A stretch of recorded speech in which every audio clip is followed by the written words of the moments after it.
বন্ধুরা, চম্পা ব্লগে সবাইকে স্বাগত জানাই। আশা করি তোমরা সবাই ভালো আছো। আজকে আবারও একটা নতুন ভিডিও নিয়ে তোমাদের কাছে চলে এলাম। আর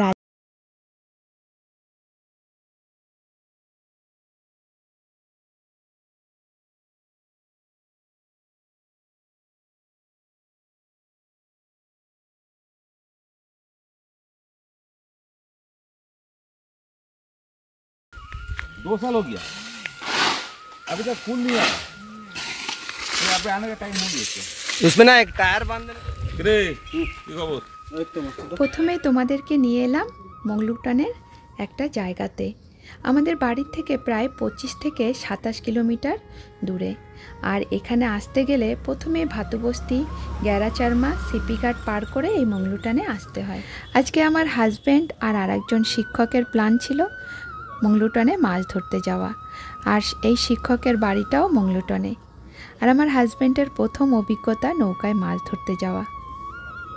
আর এই মংলুটান জায়গাটা খুবই সুন্দর। এই পুরোটা জায়গা খাড়ি, এখানে পুরোপুরি নোনা।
ইলহাম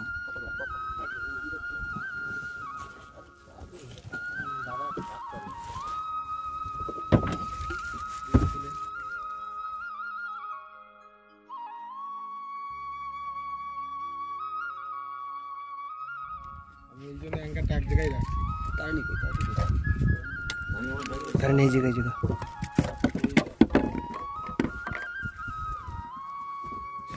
এই জায়গাটা মংলুটানের ইন্দ্রানাগার, মানে এই এরিয়াটা পুরো ইন্দ্রানাগারের মধ্যে পড়ে।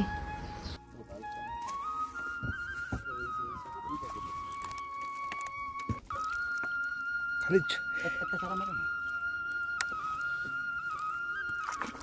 শুধু একটা ছাড়া দেন আমার দুইটা নেই, আরে একটা মার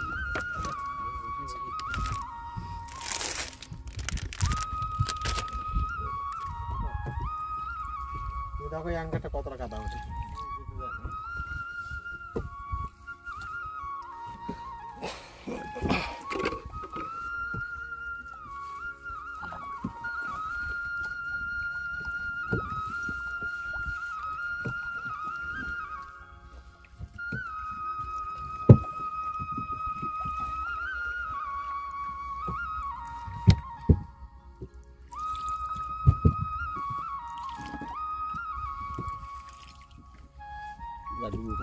পাকাবে, পাকাবে? হ্যাঁ টেঙ্গি হয়ে যাবে। স্যার কি দেবো? কি দেবো? কি নেবেন? এই যে নেন না, দিয়ে দেবো। দাও তো আছে। আন্দামানে দেখার বেশি কিছু নেই, শুধু দেখার জন্য আছে প্রাকৃতিক সৌন্দর্য। আর এই জায়গাটা দেখো, সূর্য অস্ত যাচ্ছে, এত সুন্দর লাগছে জায়গাটা। আর এই যে সূর্য যেখানে অস্ত যাচ্ছে, এটা পুরোটাই অন্ডুর, এই সাইড থেকে দেখা যায়। এদিকে যেতে গেলে পারমিশন লাগে? পারমিশন লাগবে তো? এটা জল দেখো। দরবার কত বলতে তোমায়? হলো 1 নম্বর ফিশিং মাস্টার। এবারে বল কি হয়েছে, ঘটনা কি? आप बोलो खाली क्या बोल रहा हो जी? तो बलान काने बोला जाने? আমার কানে করা যায়নি। আর কি বাকি স্যার? আমরা আছি এখন হালিশ ডুঙিতে। এই যে ফিশিং এর মাস্টার অসীম বাবু। ওই চড়াটা চড় কোথায়? ওই যে সামনে চড়টা। দাঁড়া একটু।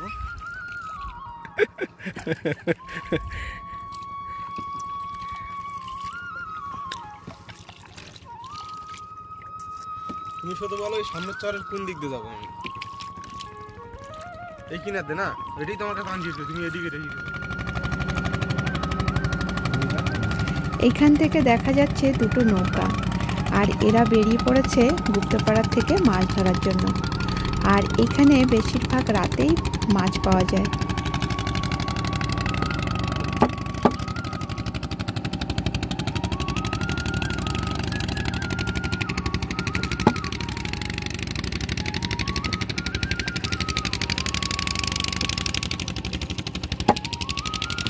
আমাকে সুকানি দাদার কষ্ট হয়ে যাচ্ছে না? হ্যাঁ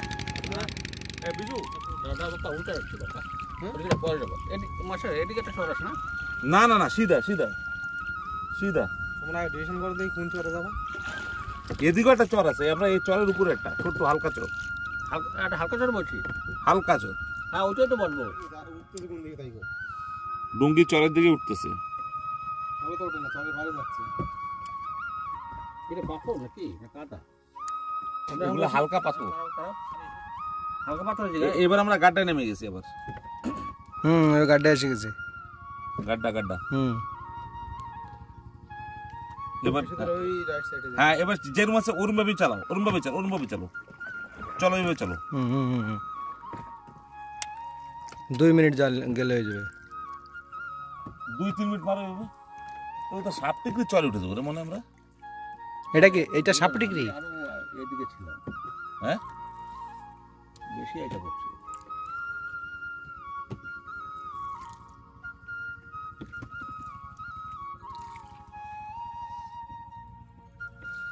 দেখ ওয়ান্ডুনারের মুখ এটা দেখা যাচ্ছে যে এইখানে। ঠিক আছে বাপ্পা দাঁড়াও, যদি বড় সরে উঠে যাবে। কত রায় পানি কত না এদার, অনেক জল। ভালো হয়েছে, কাদা ছিল বল দুনিয়া। এখন ভালো জায়গায় আছে, একদম সুন্দর চরের। ভালোই জল আছে। জল আছে মানে কম না, সাইড হয়ে গেছে না। আর ওই চরটা না ভালো বড় না, হালকা পাথর না, বালু পাথর ওটা একটু এই সিধাই নিচে মারা যাবে।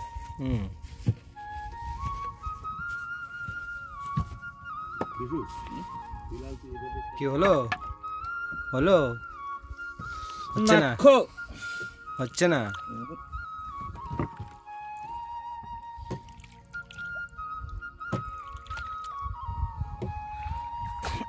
চর খুঁজে পাওয়াই কষ্ট করি।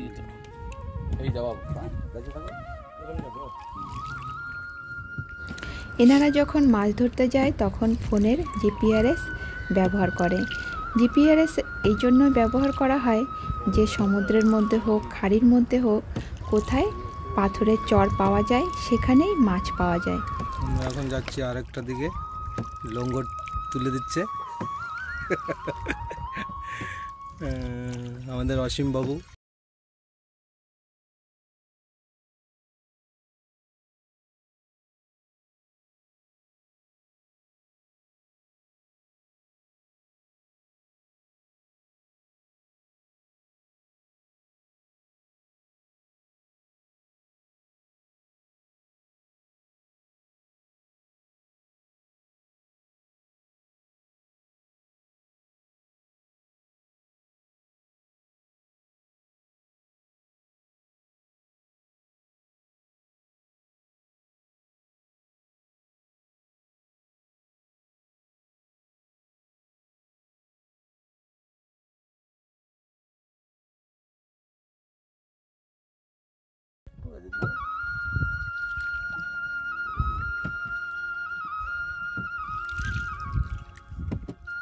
এসব না রাত্রি না হলে পাওয়া যায় না। বদল লাইটটা করবে, বদল লাইটটা বসতে দিলে মাছ সব থাকে হবে, মারা চলে যাবে। বলতে তো আমি বসি ফেলে দিবা।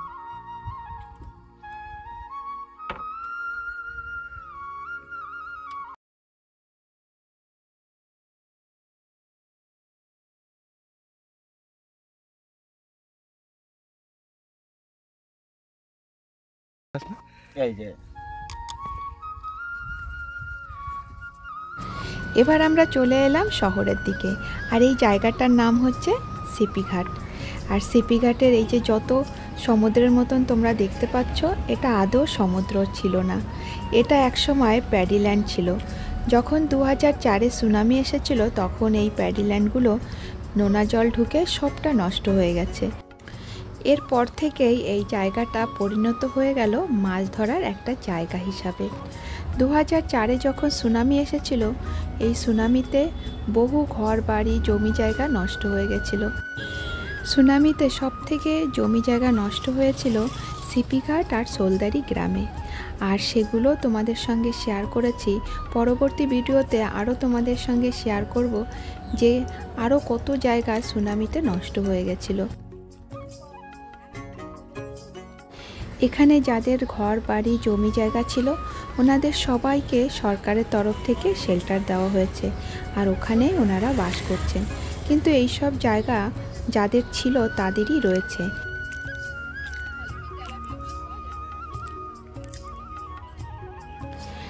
এখানে দুজন হাজব্যান্ড ওয়াইফ মাছ ধরছেন। এনারা পশ্চিমবঙ্গ থেকে কাজের সূত্রে আন্দামানে এসেছেন।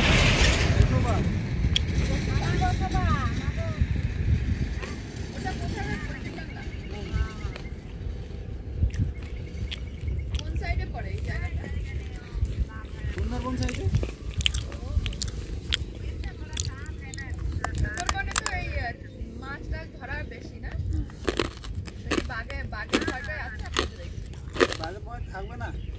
আপনাদের বাড়ি কোথায়? জঙ্গলে? আমাদের জঙ্গল থেকে মিনিট 40 লাগবে। আপনি এখানে থাকতে কি কাজ করতেন? চাষবাসের কাজ করতেন। চাষবাস ভালো। আমার এই 8 বছর। 8 বছর কোথায় পড়ে? মঙ্গলটন স্কুলে। আপনারা ওইখানে থাকেন? না, আমরা থাকি ওই তো নয়া সাল। এখান থেকে পড়ে? আমরা ইটা কারখানায় কাজ করি। ইটা কারখানা কোথায়? নয়া সালে। ওটা কি বাঙালিদের? না, তামিল। দুজন?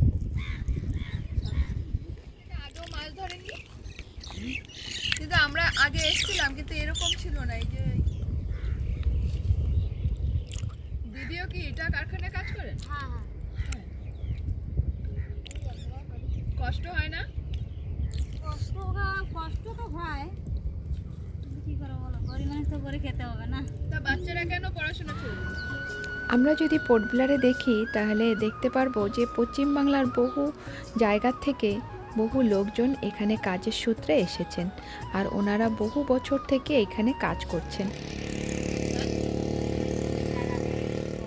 কিছু করবো ওখানে দেখার লাগবে কি করবো বলো।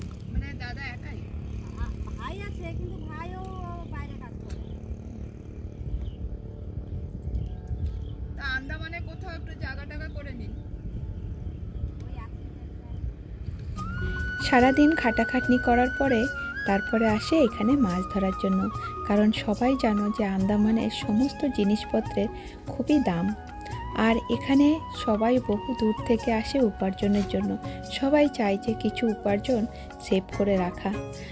পোর্ট ব্লেয়ারে যত কারখানা আছে এই সমস্ত কারখানাতে আমরা পশ্চিমবাংলার সুন্দরবনের লোকজনকেই বেশি দেখতে পাই। এনারা পরিবারসহ আন্দামানে আসেন এবং বহু বছর এখানে উপার্জন করে তারপরে ফিরে যায় পশ্চিমবাংলায়। আমরা যখন সময় পাই তখন আমরাও এখানে মাছ ধরার জন্য চলে আসি।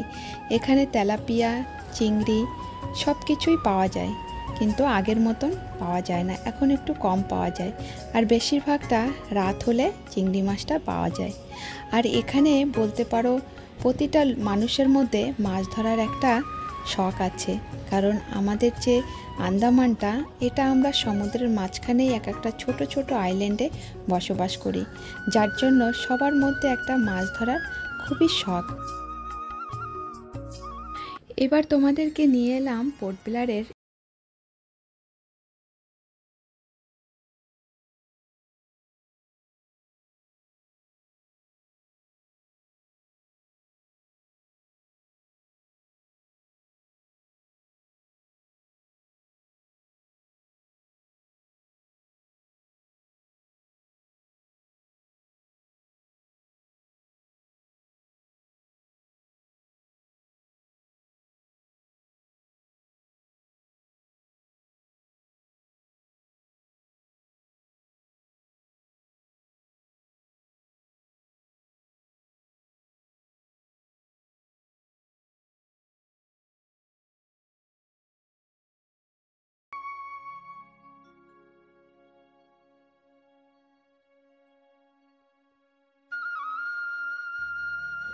পোর্ট ব্লেয়ারের শহরে যেদিকে তাকাবে দেখবে বড় বড় হোটেল।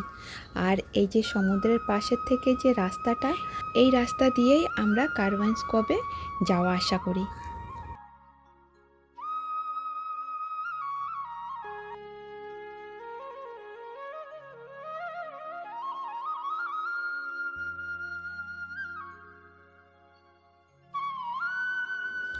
এখানেই গাড়িটা দাঁড় করালো, কারণ এই জায়গাটায় জল একটু কম দেখা যাচ্ছে। আর সমুদ্রের মধ্যে মাছ ধরাটা খুবই কঠিন, কারণ এখানে পুরো পাথর থাকে, যার জন্য জাল ফেলাটাও খুব মুশকিল হয়ে যায়। আমি গাড়িতে বসে রইলাম আর হাজব্যান্ড আর মেয়ে বেরিয়ে পড়েছে মাছ ধরার জন্য।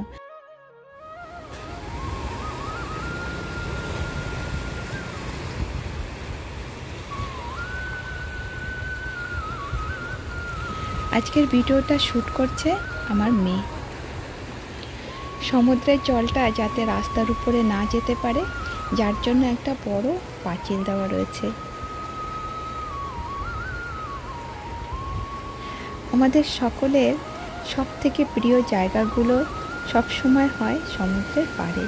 আর এই সমুদ্রের পাড়ে আসতে আমরা খুব পছন্দ করি, কারণ ছোটোবেলার থেকে বড় হওয়াটা আমাদের এই সমুদ্রের মাঝখানে, যার জন্য সমুদ্র আমরা খুব ভালোবাসি।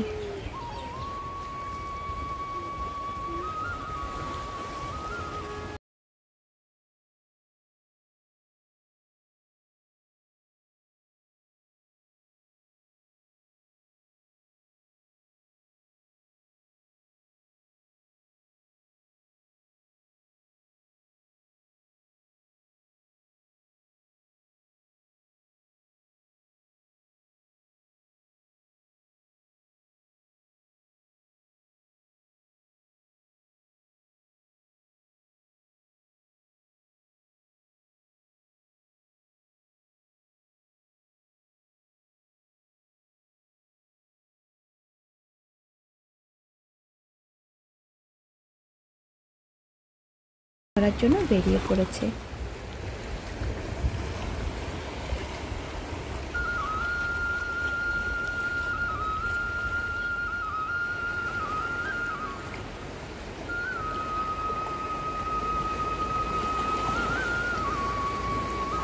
সারা জায়গায় ঘোরাঘুরি করার পরেও মাছের দেখা নেই। তারপরে চলে আসলো রাস্তার পাশে। আর এই জায়গাতে যদি মাছ না পায় জালে, তারপরে বড়শিতে মাছ ধরার চেষ্টা করবে।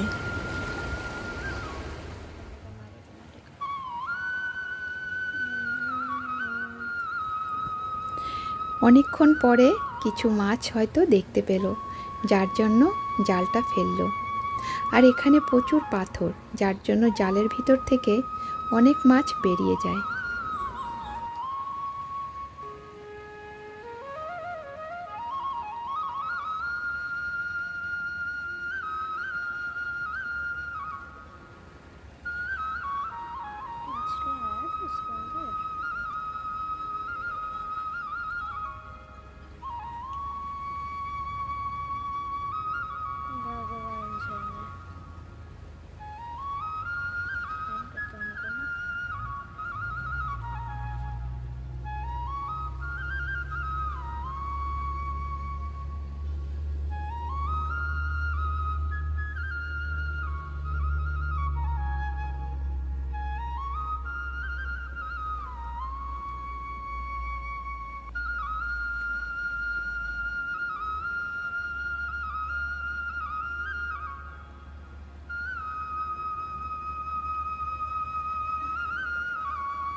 পেয়েছো? 2-3টা হয়েছে কটা? এখানে ছাড়ো।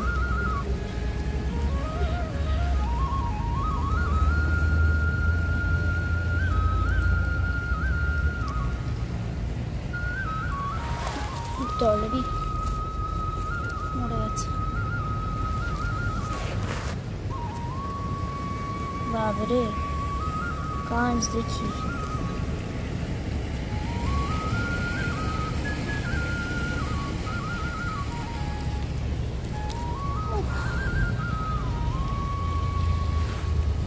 জানতো